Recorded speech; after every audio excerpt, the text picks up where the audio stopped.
16 ლარი. იცის რა არის ეს მსოფლიოში ყველაზე ძვირადღირებული წყალი, რომელსაც ნუშის მხოლოდ სუნი აქვს. ხო და ფული, ალმასები, ოქრო, თუ არ გაკლია, გაგაშავებს ღმერთს, მაშინ ეს არის ყველაზე ძვირადღირებული წყალი, რომელიც იყო. გაგაშავებს ღმერთს. რატო დავწყევლე ეს ფულიანი ხოლმე? მაშინ ეს რძე თუ წყალი არის ის რაც უნდა დალიო. შენ ამაში ფულს იხდი, შენ რა, მეც ვიხდი. იმიტომ რომ გონია რომ უფრო ჯანსაღ ალტერნატივას იღებ რძისას და ეს არის რეალურად მარკეტინგული ტყუილის ზეიმი. შენ დაგაჯერეს და შეძლოს ის რომ წყალში, ნუშში, შაქარში და ცოტა ზეთში 16 ლარი დაგატოვებინეს. მოკლედ დღეს მე როგორც პერსონალიზებული ნუტრიციოლოგის ერთ-ერთი მაგისტრი ჩვენ ქვეყანაში სულ 60-იან პროდუქტებს ბოლომდე დავშლი, განახებ ვინ სად გატყუებს დაწყებული ელემენტარული მარკეტინგული ტყუილიდან, რომელსაც არაფერი ზიანი არ მოაქვს შენ ჯანმრთელობისთვის დამთავრებული ბიოქიმიურ საბოტაჟამდე, რომელსაც ზოგიერთი მათგანი შენ ორგანიზმს უწყობს. მოდი დავიწყოთ საბავშვო ბაღით. როგორ გატყუებს ზოგიერთი კომპანია ის, როგორც პატარა ბავშვის მოტყუებაა მარტივი შოკოლადით. აი ხა, 3 წამი გაქვს. ლუკა, მოაზუმე, დააკვირდი. რას ხედავ გარეკანზე? 1, 2, 3 ნუში. კარგი, დავინახე წერია ნუში. დავინახე 2 ნუშის კუბიკი, რომელიც შტანგასავითაა გამოყვანილი და აი ამათ დედავატირე. იფიქრებ ხარ რომ აი ამ სითხეში ნუშის გარდა ყველაფერია? თუ შენ ცნობიერება თვითონ მაღალია ნუტრიციოლოგიაში, გადმოატრიალებ და ეტიკეტის საკითხვას დაიწყებ. ნახავ კალორიებს, დაგხვდება რომ 100 მილilitrში დაახლოებით 45 კალორია და გაგიხარდება. თუმცა თუ შენი ცნობიერება კიდევ უფრო მაღალია, რომელიც სანამ არ გვექნება ქვეყანაში არაფერი არ გვაშველება და ეტიკეტის კითხვას თავის ინგრედიენტების არის სწავლი. უკან გადმოატრიალებ და ესე არაბულად რო აწერია მარჯვნივ მარცხნივ რატომღაც. დაიწყებ ინგრედიენტების ქართულ კითხვას, სადაც ნახავ რომ 87% არის წყალი, ბრინჯი არის 8.5%, ნუში არის 2%. ანუ პროდუქტი, რომელსაც აწერია ნუში, რძე არსად შეხვდება, არის იმაზე მეტი ბრინჯი ვიდრე ნუში. აი ხა კიდე მოაზუმე უკა. შეხედე ეს შენი გადაწყვეტა იმათი რა ქვია დიზაინერის, რომელიც გეგონა რომ თეთრი ხაზები იყო ჭყვიალა, შტანგები ნუშის, თურმე ბრინჯია. შეხედე რა, აი ეს არის ბრინჯი. აი ამით გეუბნება კომპანია რომ ბრინჯის цаრიო აქო. ბრინჯის არიო კი არ გიწერს არსად, თუმცა ინგრედიენტების ეში უწერი, აი ამათი კრეატიული დედავატირე მართლა რა კაია, რამდენჯერ ვიყიდი, ნახე цаრიელია, სუმე დავლიე. იმიტომ რომ ზოგჯერ მე ვწდები მეგობრებო. იმიტომ რომ რძე, რომელსაც ყიდულობ და მცირე ოდენობით ვიყენებ არველი, რომ უფრო მეტად ბრინჯი იქნება ვიდრე ნუში და რატო ნუში, რატო წინ გამოწეული? იმიტომ რომ ჩვენო ღარიბები კი არ ვართო, ბრინჯი წამონ, ხა აზიაშიო თეთრი ბრინჯიო. მეო ნუში ვარო, მაგარი ვარო, გეუბნება ეს რძე. და ზოგიერთ თქვენგანი და მეც მათ შორის ხანდახან მტყუდებით ხოლმე ესეთი მარკეტინგული ჩანაფიქრები. ანუ მეგობრებო, ჩემი ნუშის რძე გამოდგა რომ 1 ლიტრში 2% ნუს შეიცავს. ეხა განახებ ვიზუალურად რა ვიყიდე. აი ამ ჩემ ნუშის რძეში ეს წყალი, არის ბრინჯი და არის ნუში. დაახლოებით ესეთი გადანაწილები და აქ რამდენი ნუშიც არის 16 წალი. ზუსტად მაგდენივე არის ამ ჩემ 1 ლიტრაში. ყოველ შემთხვევაში იყო. აი ეს არის მეგობრებო 16 ლარიანი, უფრო სწორად 9 ლარიანი ყველაზე ესეთი ბიუჯეტური ვერსია. ფასდაკლებით, რომელსაც იყიდი და ამხელა წყლის ბოცარო სახეზე მეფარება სწორედ მაგას ვამ. ანუ ეხა ეს არის ტყუილების იერარქიის მხოლოდ დასაწყისი. შენ როცა სხვა ნუშის რძეს ყიდულობ, ხო არ გონია რომ ეს ბებიაზის სადღაცა და ქვაოს ჯერა პატარაზე ჭრის გულით ამ ნუშებს, მერე წყალს ასხამს 78 საათი ელოდება სანამ ისგან რძეს მიიღებს და მერე მაგას ამას უკაცრავად ნებისმიერ მსგავსი პროდუქტი არის ულტრა პროცესირების შედეგი. რამოსთვის ამას ვეძახით ნუტრიენტების ტრიპტისს, იმიტომ რომ პროცესში ბევრი ხვევნა კოცნა და ეს ტრიალია ჩართული. პირველად ვიღებთ ნუშს, რომელსაც ვქვავთ, შემდგომ წყალთან ერთად ცენტრიფუგაში ვატრიალებთ. დიდი ხანი იმისთვის რომ მყარი ნივთიერებები გამოიყოს თხევად ნივთიერებებს. მაგის მერე ვარჩერებთ 140 გრადუსზე იმისთვის რომ ბოთლში თუ საცავში ამ რძემ ჭყალებში უფრო დიდხანს გაძლოს. ეხლა აქ შემოდის ამბავი. 140 გრადუსზე მოხვედრილი რძეც მათ შორის კარგავს ბევრ ვიტამინს, ნაკლებად მინერალს, თუმცა აქ არის ერთი მნიშვნელოვანი ფაქტორი. ამას ეხიან ულტრა მაღალ ტემპერატურაზე გაჩერებას. ეს პროცესი გრძელდება დაახლოებით 10 წამი. სამეცნიერო დამტკიცებულია, რომ ის პროცესი, რაც შენ გაშინებს გადამუშავების პროცესში, არის სრულიად უსაფრთხო და ვიტამინების ძალიან მცირე ნაწილი იკარგება. ცხიმში ხსნადი ვიტამინები არ გვეკარგება ბ-ჯგუფის ვიტამინები 10-20% იკარგება, ანუ ეს ადუღების პროცესი 10 წამით მხოლოდ უხანგრძლივებს შენახვას, მაგრამ არაფერს უშუალო ვიტამინებს. პრობლემა სად არის, იცი?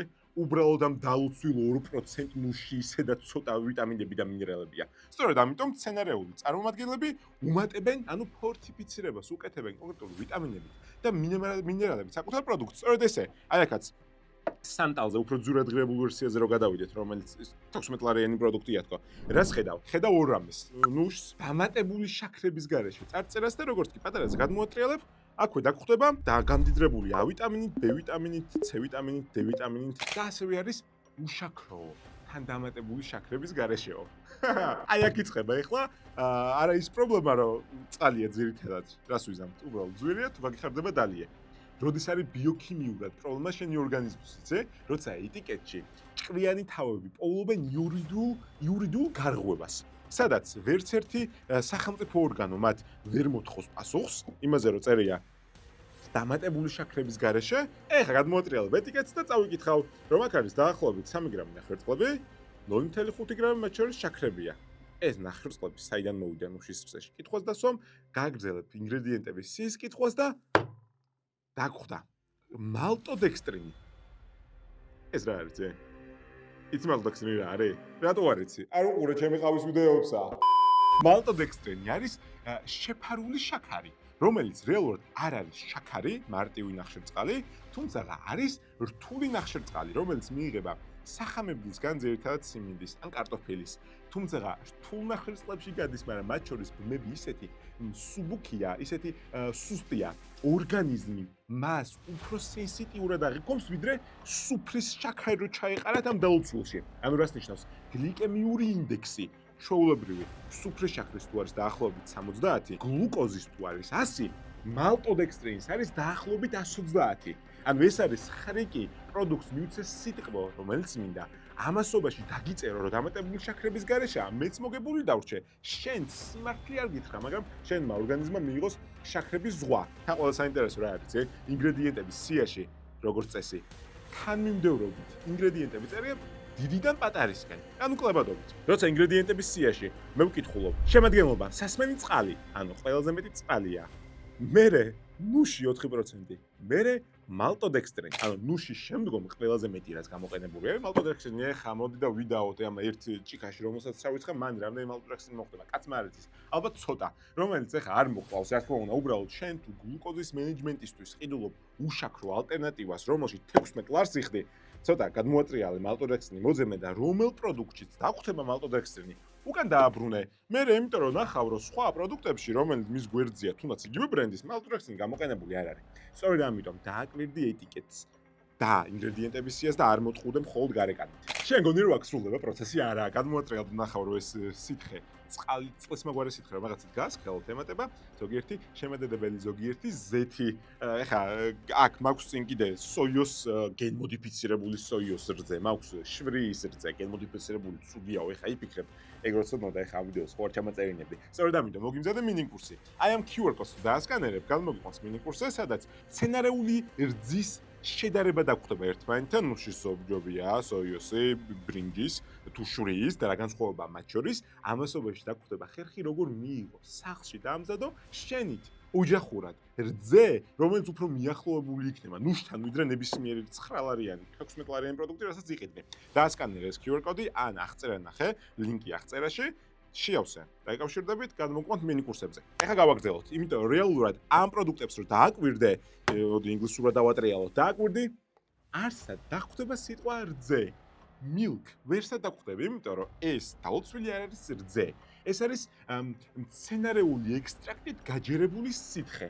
მცენარეული სითხის ალტერნატივა, რომელსაც მე რძის ალტერნატივად ვიყენებ. ანუ სტრუქტურულად და ნუტრიენტულად ამას რომ ნუშის რძეს ვეძახი არასწორია. იმიტომ რომ რძე მოდის ცოცხალი არსებისგან, რომელიც შექმნილია და გამდიდრებულია იმისთვის, რომ ახალშობილი ცოცხალი არსება გამოყვებოს და გაზარდოს, ამას არ შობა ეს. სწორედ ამიტომ ეხა მთავარი განსხვავება არის რა და მთავარი კითხვაა, რა განსხვავება ჩემს ნუშის რძესა და სტანდარტულ ძროხის რძეს შორის.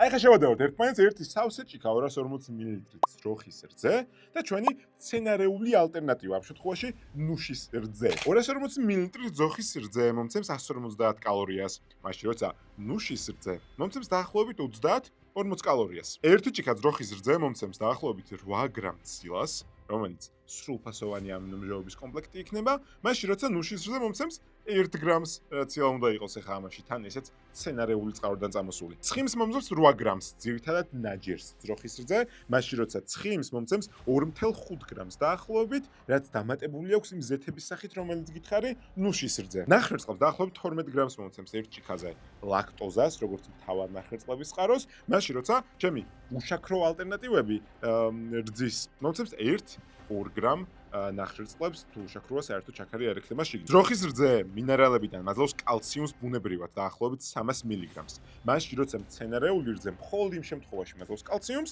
თუ ფორტიფიცირებულია ან დამატებულია მწარმოებლის მიერ. ძროხის რძე ბუნებრივად შეიცავს B12 ვიტამინს, მაშინ როცა მცენარეული ალტერნატივა მხოლოდ იმ შემთხვევაში თუ ფორტიფიცირებულია და დამატებულია. ერთ-ერთი განსხვავება სადაც არის, ეს არის E ვიტამინი, რომელიც ძროხის რძეში მინიმალურად მაქვს, მცენარეულ ალტერნატივაში შენარჩუნებული. დაახლოებით 7 მგ-ს დღიური ნორმის ნახევარს შეიძლება მომცეს ერთი ჭიქა მცენარეული რძის ალტერნატივამ E ვიტამინის, რომელიც ძალიან კარგი უპირატესობაა. ხედავ, აქ მაქვს უპირატესობებიც და დანაკლისებიც. რა უპირატესობა აქვს მცენარეულ რძეს, როდის ვირჩევ მის მიღებას? ერთი შეიძლება ლაქტოზის აუტანობა მაქვს და რძე მიყვარს და ვერაფერს უპოულობ და ამიტომ ვირჩევ მცენარეულ ალტერნატივას. მეორე, შეიძლება დამაჯერეს რომ უფრო უსაფრთხოა და უფრო ჯანსაღია. მესამე, მითხრეს რომ ძროხის რძე ცუდიაო ბავშვობის მერე აღარ უნდა დალიოო და მაგიტომ მცენარეულ ალტერნატივებში ვათხლიშავ 16 კლასს. მე პირადად ის მცენარეულ ალტერნატივებს ვყიდულობ და გავაგრძელებ ყიდვას, უფრო ყურადღებით დავაკვირდები გარეკანს და მე მალტოდექსტრინის შემადგენლობას. არის ის რომ მცირე დიოდენობით ყავასთან ერთად ჩემი დღის რიტუალის ნაწილია. თუ შენც ესე ხარ, გააგრძელე მცენარეულ რძეში არანაირი პრობლემა არ მაქვს, გარდა იმისა იცოდე რა ტოსვავ, იცოდე რა სიღებ მასთან ერთად დააკვირდი კალციუმის წყაროებს, იცოდე რომ დაფარული კალორიები და დაფარული შაქრები ორივე მათგანი შეიძლება იპოვო. ისე მცენარეული უფრო ჯანსაღი რატო არ არის ახლა მან რაც გიგებს? რას ნიშნავს ჯანსაღია? იცი ნახე წყალია. კარგია. ხო და ზვირად ხო კაია. ნახე მცენარეული ალტერნატივა უფრო ჯანსაღია არის. უფრო დამზუგველია, კალორიების უფრო დამზუგველია, ცხიმების და უფრო დამზუგველია. ნახე, იმიტომ რომ უფრო ძირთად წყალია. საბოლოო ჯამში რა გამოვიდა? გამოვიდა ის, რომ არც ერთი მცენარეული რძე არ არის რძე. ეს არის წყალი ამ კონკრეტული დანამატის გემოთი და ნუტრიენტებით. რა გამოვიდა? გამოვიდა ის, რომ სანტალი ზოგჯერ გატყუებს უშაქროთი და მალტოდექსტრინს უმატებს, ლოვეჯი თუ რაც ქვია, როგორც იკითხება, ლოვეჯი. გეუბნება ნუშივარო და თურმე ბრინჯი ყოფილა ამასობაში უკან თუ გადმოატრიალებ და მესამე ყველაზე მნიშვნელოვანი ფაქტი ის არის, რომ ინდუსტრია ყველგან გატყუებს, სადაც შეუძლია და შენ ერთ-ერთი გამოსულობით ფარი ცოდნა, ჩემი ვიდეოს ყურება და გამოწერა.